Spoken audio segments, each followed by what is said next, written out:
요즘 중고등부 학생들에게는 어떤 병이 있습니다. 우리 학생들에게는 어떤 병이 있을까요? 아이들과 함께 신방을 하기 위해서 식당에 갔는데요. 아이들이 메뉴를 못 골라요. 그래서 뭐 먹을래? 메뉴 고르는 데만 14분 30초가 걸리더라는 거죠. 네. 뭐 먹을지 메뉴를 못 골라요. 이거를 요즘 아이들은 선택 장애라고 합니다. 그래서 왜 아이들이 이런 선택 장애가 왔느냐? 내가 선택한 게 실패할까봐. 내가 선택한 게 실패할까봐 두려워서 선택을 잘 하지 못한다라는 거죠. 그리고 또 우리 아이들은요, 어렸을 때부터 뭐 그렇게 선택해 본 적이 없습니다. 부모님이 해주신 음식을 먹고 부모님이 사주시는 문제집을 풀고 어떤 문제에 있어서 선택을 해본 적이 없으니 어디 가서 선택하는 것을 굉장히 두려워한다는 거죠. 또 이번 주 목요일에는 18년도 대학 수학 능력 시험이 있습니다. 그래서 우리 고3 아이들을 만나보면요, 머리가 굉장히 똑똑해요. 그래서 혼자 앉아서 문제 푸는 건 자신 있어 합니다. 근데 대학에 가려면 면접을 보잖아요. 면접 보는 걸 굉장히 두려워합니다. 어느 정도냐면 정신과 병원에 다니면서 수능 면접을 준비하는 친구가 있을 정도로 면접을 보는 것을 굉장히 두려워하고 있다는 거죠. 우리 청년들은 어떨까요? 오늘날 시대를 3포, 5포, 7포 세대라고 합니다. 3포는 결혼, 연애, 출산을 포기한 세대를 3포 시대라 그래요. 그럼 그 더 나아가서 5포 세대라면 어떤 세대일까요? 아까 3포 세대가 포기한 연애와 결혼과 출산, 거기에다 두 가지를 더 합치게 되는데요. 내 집 마련하는 것을 포기하고요. 인간 관계까지 포기하는 청년들입니다. 거기서 더 나가서 이제 7포 시대예요. 7포. 7포란 무엇일까요? 아까 5가지에서 꿈과 희망. 꿈과 희망마저 포기한 시대를 7포 시대라고 합니다. 그렇다면 왜 청년들은 이렇게 줄줄이 포기해야만 할까요? 길이 보이지 않기 때문에, 길이 보이지 않는 그 불안함 때문에 결국 포기하고 마는 것입니다. 그 두려움 때문에 다 포기하고 마는 거죠. 그러면 우리 부모님들은 두려움이 없을까요? 요즘 정년 퇴임이 몇 살 때부터 정년 퇴임을 하죠? 보통 55세부터 60세까지. 60세면 한창 뛰어놀고 돌도 씹을 나이잖아요. 네, 안 그러신가요? 네. 60세면 한참 뛰어놀 시대인데 퇴직 후에 집에만 있죠. 그래서 쉬는 것도 한두 달이죠. 6개월 넘어가면 아무것도 안 하고 있으면 몸이 어떻게 돼요? 근질근질하고 앞으로 20년은 더 살 수 있는데 일은 더 할 수 있는 것만 같은데 나이는 먹었고 어디서 써줄 데는 없고 앞으로의 계획이 뚜렷하지 않으니 우리 부모님들에게 두려움이 옵니다. 혹시 젖은 낙엽이라고 아세요? 젖은 낙엽. 낙엽이 젖어서 마당에 이렇게 붙어 있으면 빗자루로 쓸면 잘 쓸릴까요? 안 쓸릴까요? 안 쓸리죠. 근데 우리 남편들이요, 은퇴하면은 아내 옆에 꼭 붙어 있대요. 아내는 그 남편을 떼어넣으려고 쓸어도 잘 떨어진다, 안 떨어진다? 안 떨어지는 것을 젖은 낙엽이라고 합니다. 그래서 우리 은퇴 후에 우리 부모님에 대한 어떤 두려움이 있다라는 거죠. 그래서 이렇게 요즘 아이들은 뭘 선택해야 될지 모르는 두려움을 가지고 있습니다. 면접관 앞에서 자신의 모습을 보여주는 것을 두려워하는 수험생들이 있습니다. 3포, 5포를 넘어서 7포, 모든 것을 포기하는 청년의 시대가 있습니다. 은퇴 후의 삶에 대한 두려움을 가지고 있는 오늘날의 두려움의 모습입니다. 그렇다면 예수님께서 이 땅에 오셨을 때에는 두려움이 없었을까요? 예수님께서 이 땅에 오실 때에도 두려움이 있었습니다.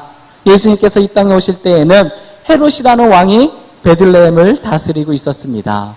마태복음 2장 1절 말씀에 봤더니 헤롯 왕 때에 예수께서 유대 베들레헴에서 나심에 예수님이 오실 때 그 당시 다스리고 있던 왕이 누구라고요? 헤롯 왕이에요.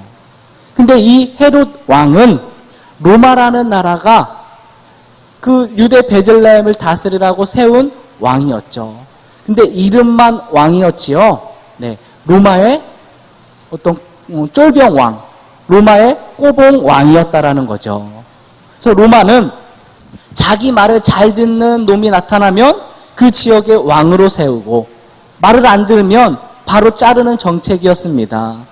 그러니 자기보다 로마한테 이렇게 막 샤바샤바 잘하는 그런 놈이 나타나면 이 헤롯 왕은 언제 잘릴지 모르는 두려움을 가지고 있었습니다.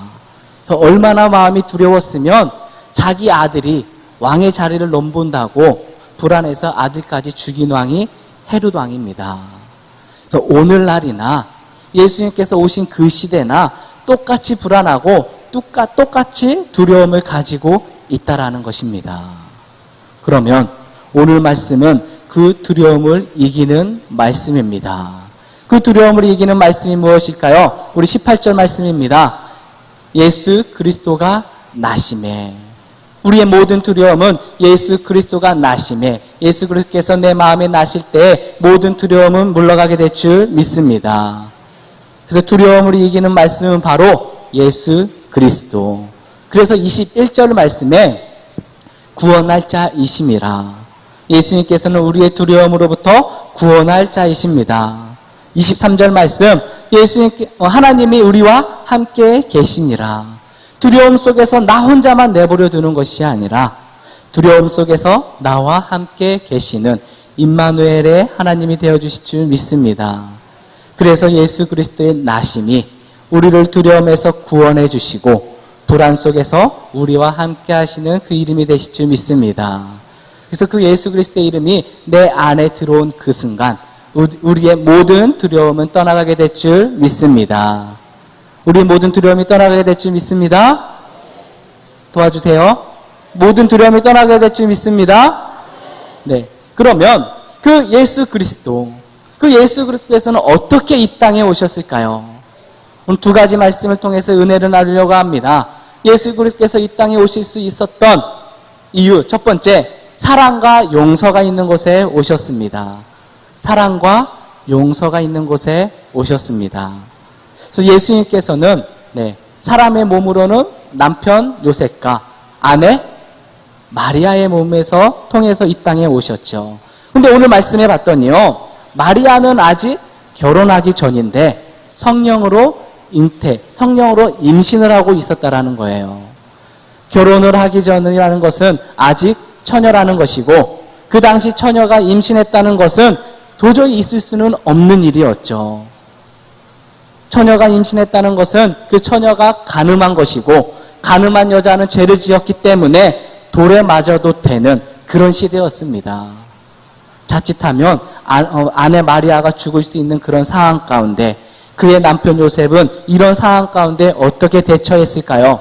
19절의 말씀, 우리 19절의 말씀 다 함께 읽도록 하겠습니다. 19절 말씀 다 함께 시작. 네, 지금 상황이라면 요셉의 아내 마리아는 돌에 맞아도 되는 상황이었죠. 그러나 그의 남편 요셉은 아무도 모르게 가만히 끊고자 하여, 아무 소리도 내지 않고 아무도 모르게 가만히 끊고자 하는 사랑과 용서로 마리아를 감싸주었다라는 것입니다. 요셉의 이 마음, 가만히 끊고자 하는 사랑과 용서, 그 사랑과 용서가 있었기 때문에 예수 그리스도께서는 이 땅에 오실 수 있었다라는 거죠. 그래서 예수 그리스도께서는 사랑과 용서가 있는 곳에 오실 줄 믿습니다.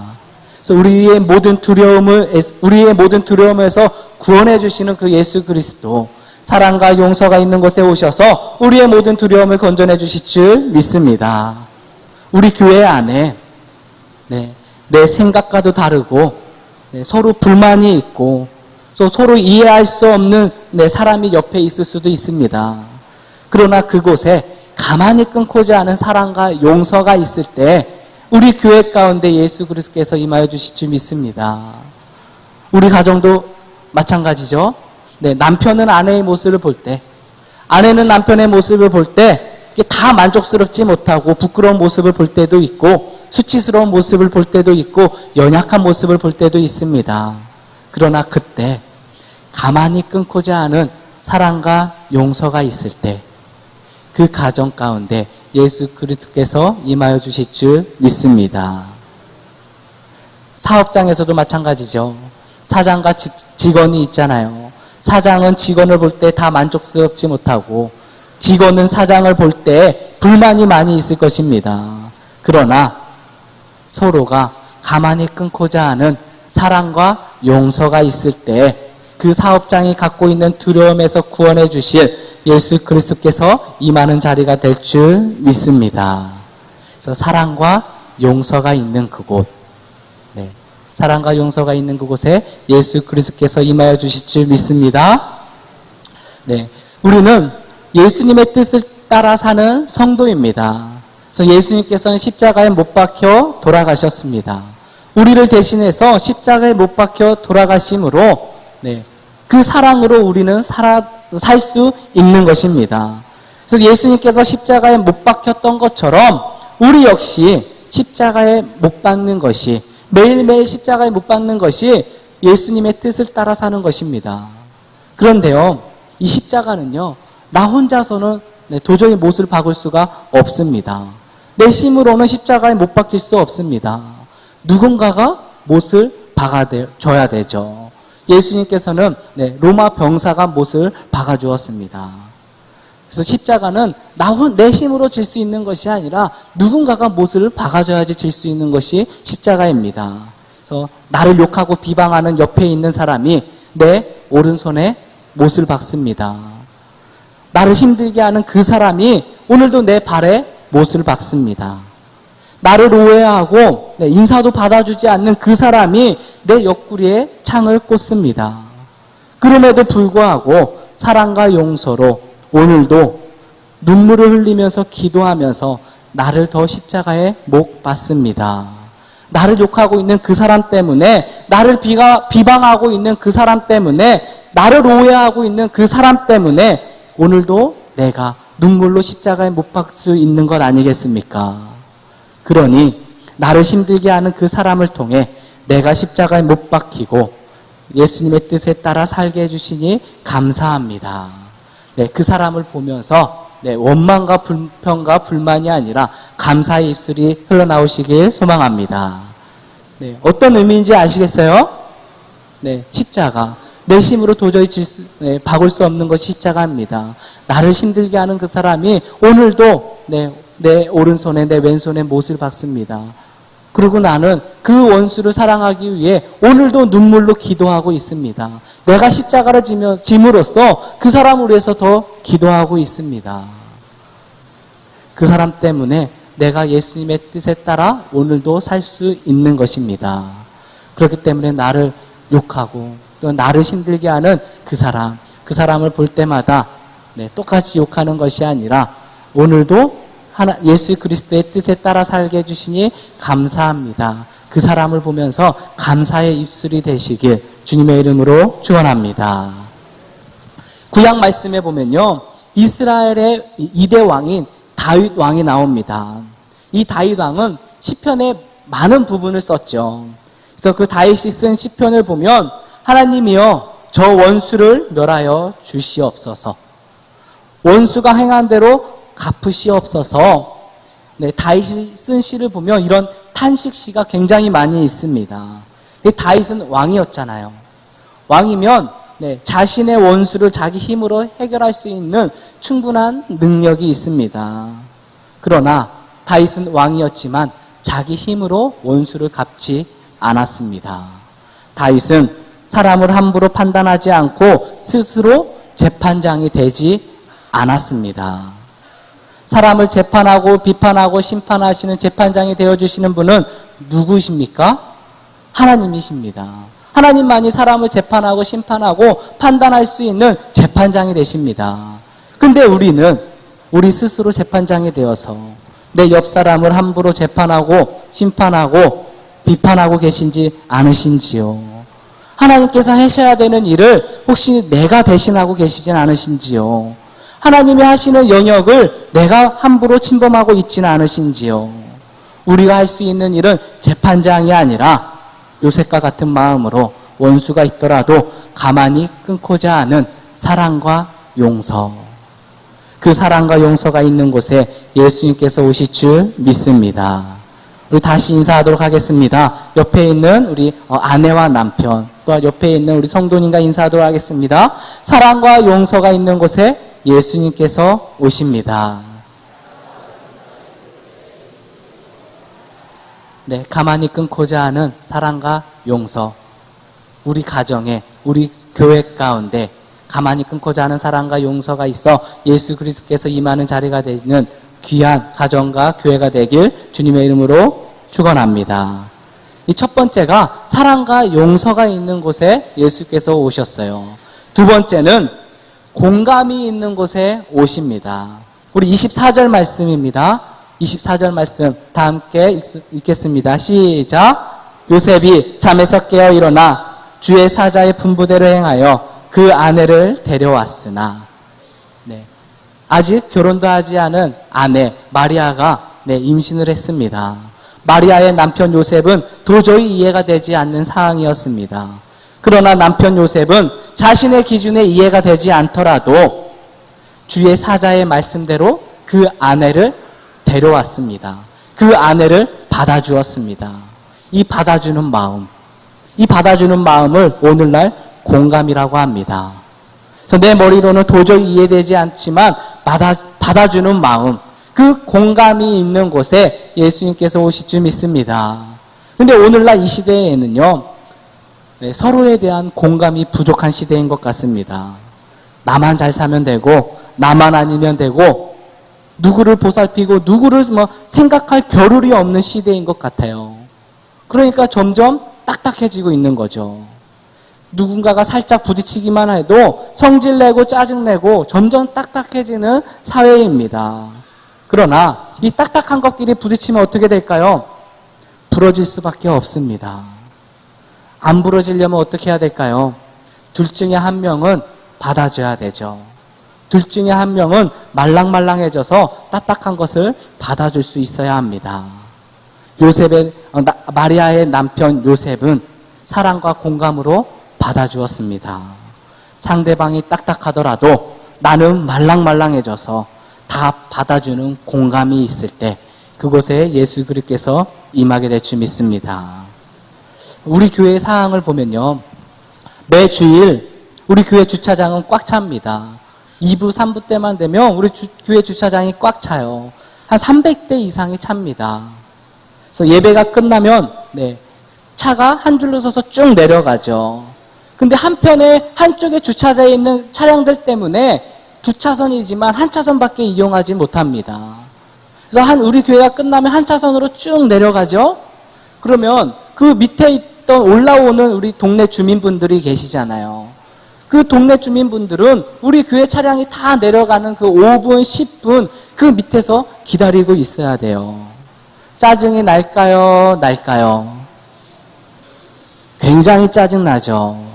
그래서 5분, 10분 그 밑에서 있던 주민이 짜증나는 목소리로 소리 지르면서 뭐라고 우리 주차관리원들에게 뭐라고 막 하면서 달려드립니다. 제가 제일 많이 들었던 말이 이 말이에요. 여기가 니네 땅이냐? 여기가 교회 땅이야. 제가 차량관리위원 담당 목사라서 잘 알아요. 이 말을 제일 많이 듣습니다. 여기가 니네 땅이야.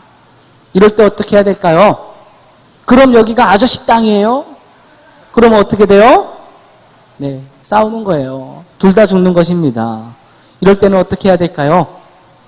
뭐가 있는 곳에 예수님께서 오신다고요? 공감이 있는 곳에.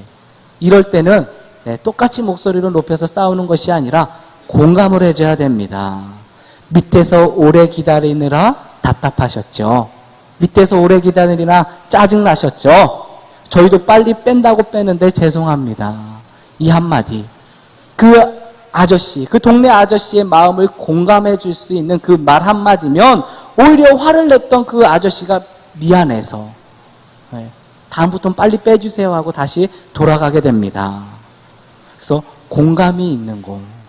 서로 딱딱해서 부딪혀서 깨지는 것이 아니라 공감이 있는 곳에 예수님께서 임하여 주실 줄 믿습니다.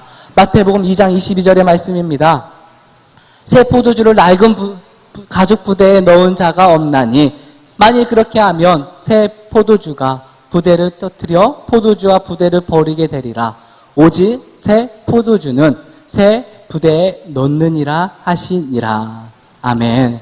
새 포도주는 어디에 넣어야 된다고 말씀하고 있습니까? 도와주세요.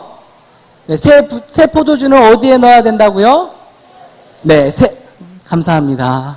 새 포도주는 새 부대에 넣어야 된다고 합니다. 근데 이 포도주의 특징이 무엇일까요?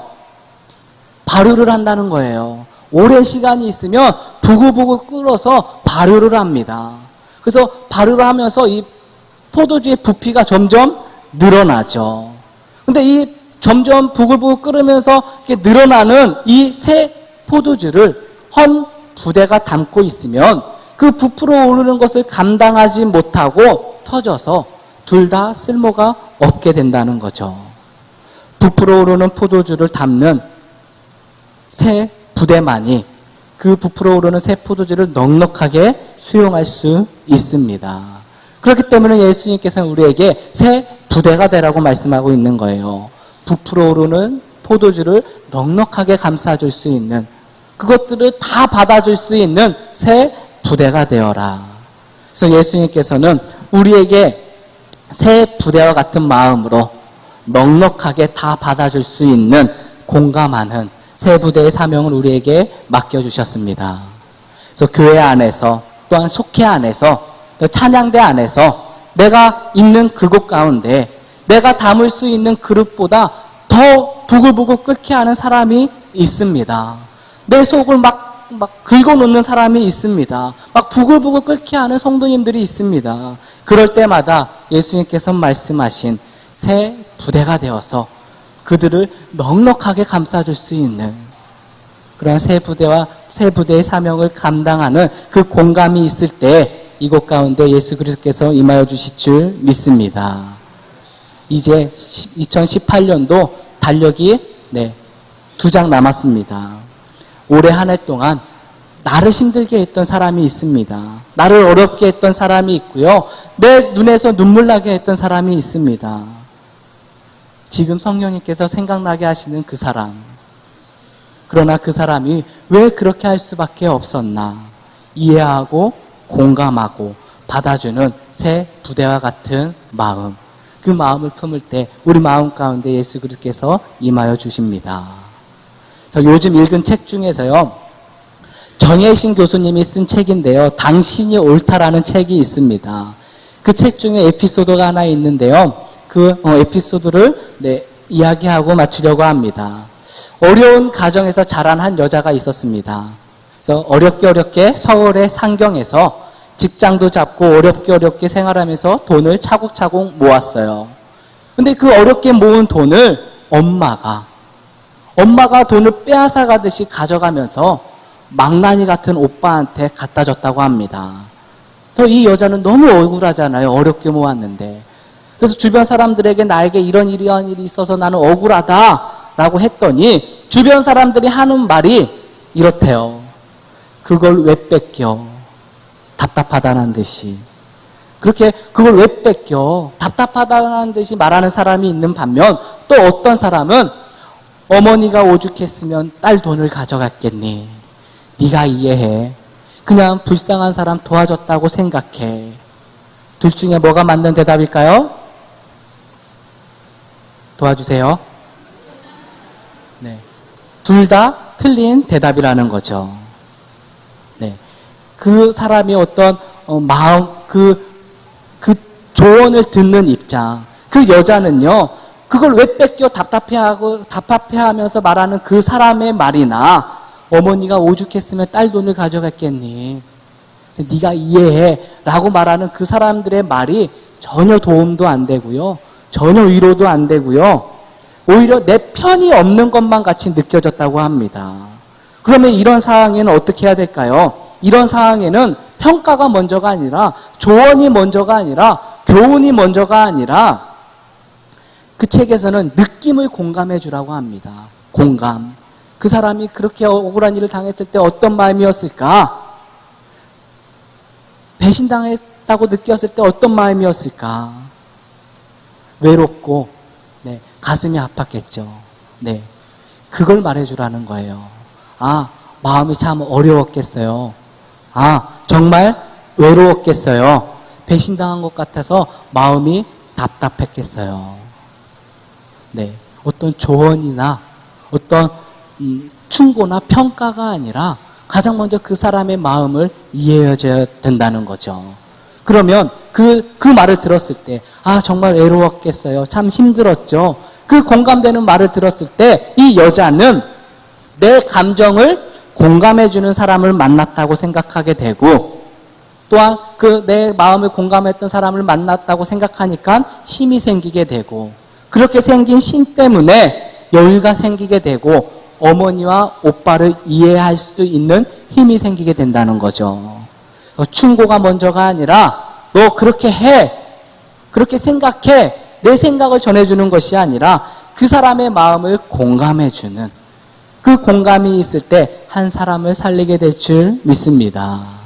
그래서 저는 오늘도 기도합니다. 우리 당진감리교회가 사랑이 넘치는 교회가 되게 해달라고 오늘도 기도합니다. 두 편이 돼서 서로가 서로를 이해하지 못하고 비방하고 오해하는 교회가 아니라, 그래서 우리 교회가 사람이 넘치는 교회가 아니라 사랑이 넘치는 교회가 되길 오늘도 저는 이렇게 기도합니다. 그 사랑, 가만히 끊고자 하는 사랑과 용서가 있을 때, 또한 공감하는 그 마음이 있을 때 우리 당진감리교회 안에 사랑이 불꽃처럼 피어나게 될 줄 믿습니다. 네, 이 시간 우리 찬양을 한 곡 들을 텐데요.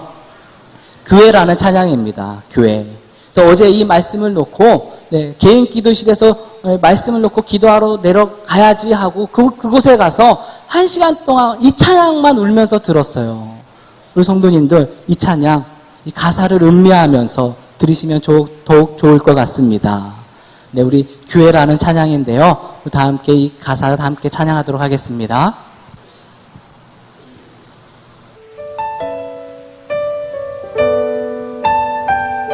우리 가사 띄워주세요.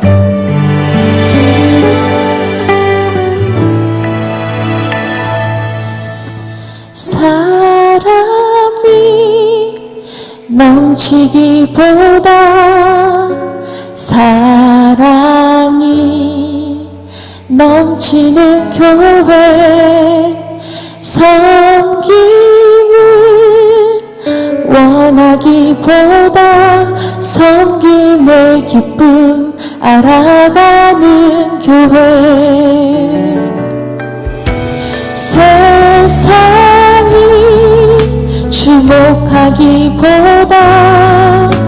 주님이 주목하는 교회, 화려한 겉모습보다 중심이 주를 향한 교회, 주님이 피로 사신 아름다운 교회, 서로 사랑함으로 하나 되는 교회, 주님이 머리 되신 거룩한 교회, 우리 함께 만들어 가요. 내 작은 생각보다도 하나 됨에 소중함 많은 교회, 세상에 알려지기보다 서로가 서로 깊이 아는 교회,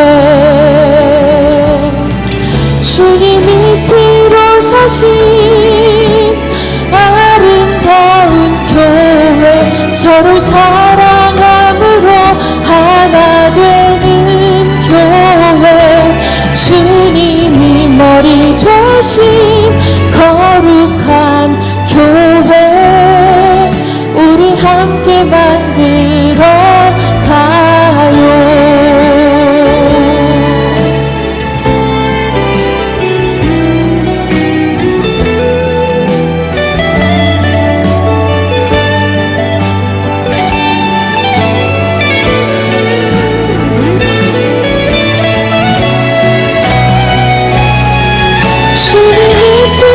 사신 아름다운 교회, 서로 사랑함으로 하나 되는 교회, 주님이 머리 되신 거룩한 교회, 우리 함께 만들어 가요.